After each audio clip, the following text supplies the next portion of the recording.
नमस्कार मित्रांनो, आज आपण बनवणार आहोत चमचमीत असे दही पकोडे।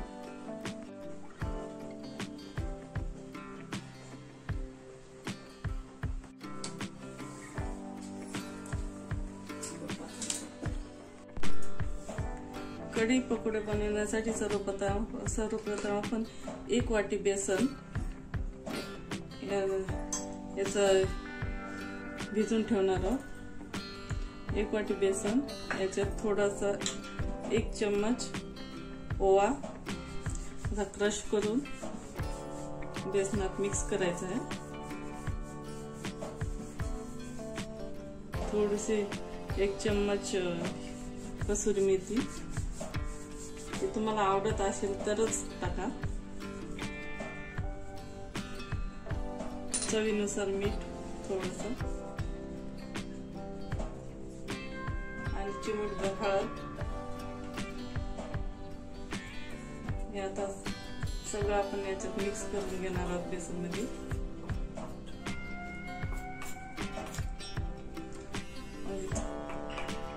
आणि याच्यात थोडं थोडं पाणी टाकून आपण भज्यासाठी हे डो बनवणार आहोत। बघू शकता, आपण भज्याचं पीठ जसं भिजवतो त्याचप्रमाणे पकोड्याचं पीठ सुद्धा बेसन थोडंसं भिजवून आपण याला 10 मिनिटासाठी रेस्ट करायसाठी ठेवायचं आहे भिजवत।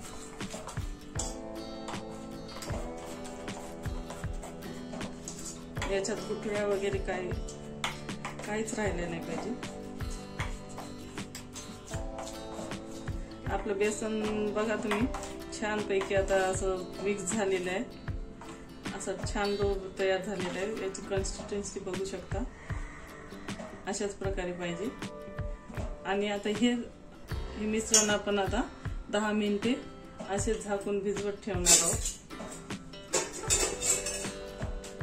त्यासाठी मी 2 वाट्या दही घेतलेले आहे।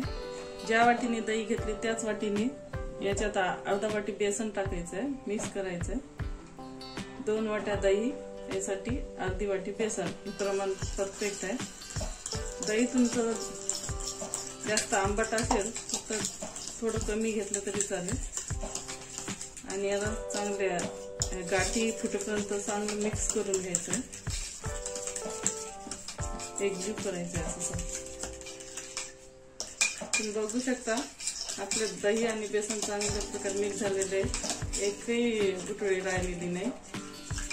या तुम्ही लागलं तर आता मिक्सर मध्ये पण फिरवून घेऊ शकता, टाइम नसेल तर। आता आपण पातेलं गरम करून त्याच्यासाठी तेल घालणार आहोत। आपण गॅसवर एक पातेलं ठेवलेलं आहे, त्याच्यात फोडणीसाठी तेल घालूया। साधारणतः 1 चम्मच तेल आहे। हे गरम होईपर्यंत आपण आपल्या दह्यामध्ये पाणी टाकून घेणार आहोत। 2 वाट्या दही, अर्धी वाटी बेसन आणि 4 वाट्या पाणी। हे परफेक्ट आपल्याला त्या दह्याच्या डबल पाणी टाकायचं आहे। 2 वाटी दही असेल तर आपल्याला त्याच्या डबल 4 वाट्या पाणी टाकायचे, 3 आणि 4। तुम्हाला थोडी कढी पातळ लागत असेल तर तुम्ही पाण्याचं प्रमाण थोडी एखाद वाटी वाढू पण शकता। याला परत एकदा ढवळून घेऊ।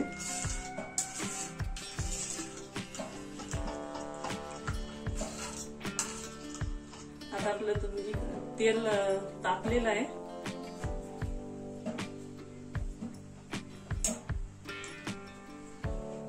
तेलात आपण थोडस 1 चम्मच मोहरी, याची फ्लेम लो करून घ्यायची आहे।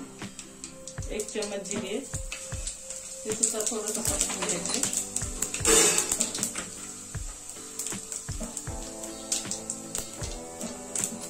अर्धा चम्मच मेथी दाणे,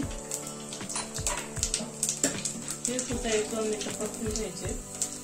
आणि 3 हिरव्या मिरच्या लांब असल्यामुळे मधात काप करून चिरून घेतली आहे। थोडासा 1-2 मिनिटं परतून घ्यायचे. थोडासा कढीपत्ता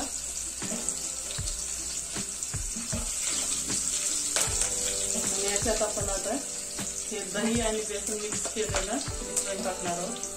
याची फ्लेम लो करून घ्यायची, नाही तर अंगावर उडायची शक्यता असते. हे सगळं मिक्सर टाकून घ्यायचंय. टाकल्यानंतर याच्यातच आता आपण थोडीशी हळद, अर्धा चम्मच आणि 1 चम्मच लाल तिखट आहे. याच्यात अर्धा चम्मच टाकायचे. आधी आपल्याला अर्धा चम्मच तडक्यामध्ये टाकायचे. हे मिक्स करून घेऊ चांगलं, बघू शकता. आणि याला उकळीपर्यंत आपण आपल्याला पकोडे तयार करणार आहोत. तोपर्यंत याला चांगली उकळी येऊ द्यायची. आता आपलं तेल साधारणतः चांगलं तापलेलं आहे. पकोड्यासाठी जास्त तेल गरम करायचं नाही. मीडियम टू लो फ्लेमवर तेल गरम होऊ द्यायचं आणि त्याच्यात आपल्या हाताच्या साहाय्याने किंवा चम्मचने पण तुम्ही पकोडे टाकू शकता. असे गोल गोल पकोडे करून घ्यायचे, तेलात सोडायचे.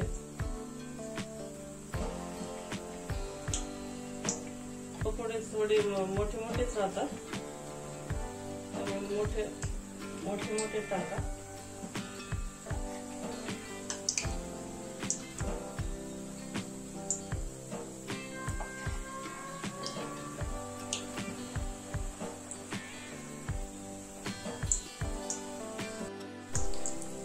बघू शकता तुम्ही, मी तेलात बसतील इतके पकोडे टाकलेले आहेत आणि याला असे छान असे बबल्स आलेले आहेत वर. हे असेच आता आपल्याला मीडियम टू लो फ्लेमवर तळून घ्यायचे आहे. त्यामुळे आपले पकोडे चांगले आतमधून खरपूस होतील, भाजून येतील.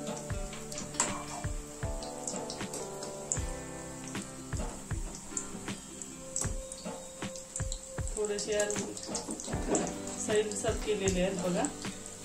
आणि याच्यावर असे थोडं तेल टाकून वरून सुद्धा मी थोडंसं भाजून घेणार आहे.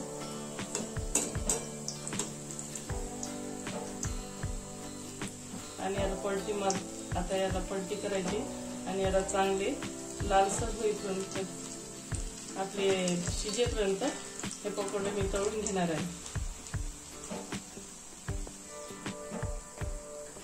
बघू शकता आपले पकोडे छान आता तेलामध्ये फ्राय झालेले आहेत, शिजलेले आहेत आतमधून. आता मी एका प्लेट मध्ये काढून घेणार आहे. बघू शकता फ्रेंड्स तुम्ही, मी सगळे पकोडे मी एका डिश मध्ये काढून घेतलेले आहे. तो पण आपण कढीला फोडणी दिलेली होती, ती उकळली का बघूया. कमी फ्लेमवर, गॅसच्या कमी फ्लेमवर ती उकळली, चांगली उकळी आलेली आहे, बघू शकता. आता याला मी 1-2 पकोडे बनवतानाच मी 1-2 वेळा ढवळून घेतली होती, खाली लागणार नाही म्हणून. तुम्हाला कढीची कन्सिस्टन्सी थोडी पातळ हवी असेल तर तुम्ही याच्यात थोडंसं एकांद वाटी पाणी जास्त ऍड करू शकता.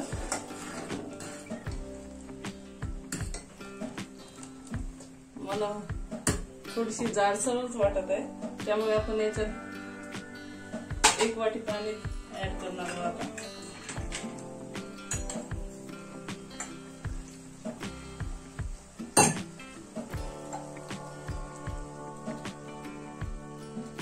आता आपण 1 वाटी जास्त पाणी ऍड केलेलं आहे याच्यात, कारण की पकोडे पाणी पिऊन घेतात.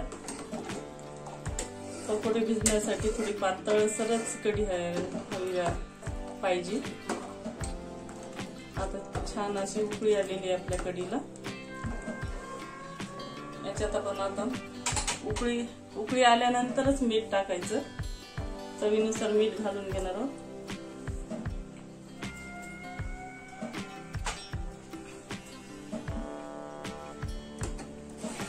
आणि चांगल्या प्रकारे मिक्स करून घेऊया मिठाला. याला आता असेच अजून 2 मिनिटं शिजू देणार आहोत.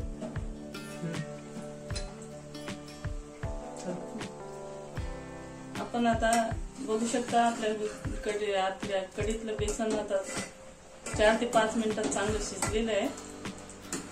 याच्यात आता आपण केलेली पकोडी भाजी घालणार आहोत आणि थोडीशी कोथिंबीर.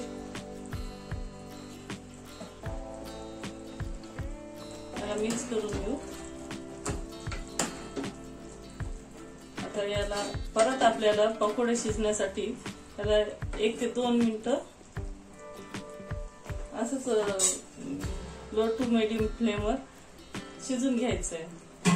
फक्त 2 मिनिटं. आता बघूया आपले पकोडे शिजले की नाही. पकोड्याने आपले पूर्णपणे भिजली, आतमध्ये भिजली की नाही त्याची मोठी हे बघू शकता तुम्ही. पकोड्यामध्ये कढी पूर्णपणे असे मिक्स झालेले आहे, भिजलेले आहेत. पकोडे आपले चांगले शिजले आहेत. आता हे लो फ्लेमवर आपल्याला असंच राहू द्यायचंय. तर याच्यात आपल्याला तडका टाकायचा आहे कढीमध्ये. त्यासाठी मी एका तडका पॅन नसल्यामुळे एका वाटीत थोडस 2 चमच तूप गरम करून याच्यात 3 ते 4 लाल मिरची टाकणार आहोत. बघू शकता आपले तूप गरम झालेलं आहे. याच्यात आपण 3 ते 4 लाल मिरची टाकणार आहोत आणि गॅसची फ्लेम फुल करून बंद करायची आहे. गॅस बंद करून याच्यातच आता आपण थोडासा चिमूटभर हिंग, थोडासा कढीपत्ता,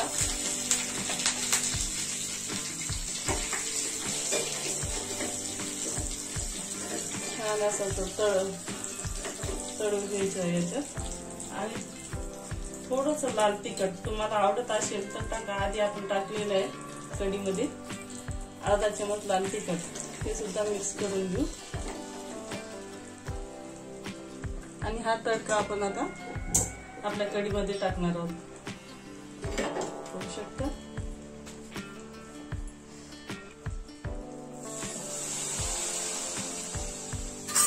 आता चांगल्या प्रकारे मिक्स करून घेऊ. आणि वरून थोडी हिरवी कोथिंबीर. फ्रेंड्स, तुम्हाला माझे व्हिडिओ आवडत असेल तर लाईक आणि सबस्क्राईब करायला विसरू नका. आणि कढी एकदा नक्की ट्राय करून बघा आणि रेसिपी कशी झाली ते मला कमेंट बॉक्स मध्ये कमेंट करून सांगा. आता आपली कढी रेडी झालेली आहे. गॅस बंद करून आपण याला एका डिश मध्ये काढून घेणार आहोत. तुम्ही बघू शकता आपली कढी पकोडी मी एका प्लेट मध्ये काढून घेतलेले. किती छान कलर आणि किती छान सुगंध येत आहेत कढीमध्ये. आपण दह्याची कढी केल्यामुळे त्याच्यात मलाई असल्यामुळे खूप छान लागतात खायला. त्यासाठी हे आपल्या साध्या भातासोबत किंवा जिरा राईस सोबत तुम्ही खाल्ले तरी अप्रतिम असे लागतात. त्यामुळे तुम्ही नक्की एकदा ही रेसिपी ट्राय करा आणि कमेंट बॉक्स मध्ये मला सांगा कशी झाली ती.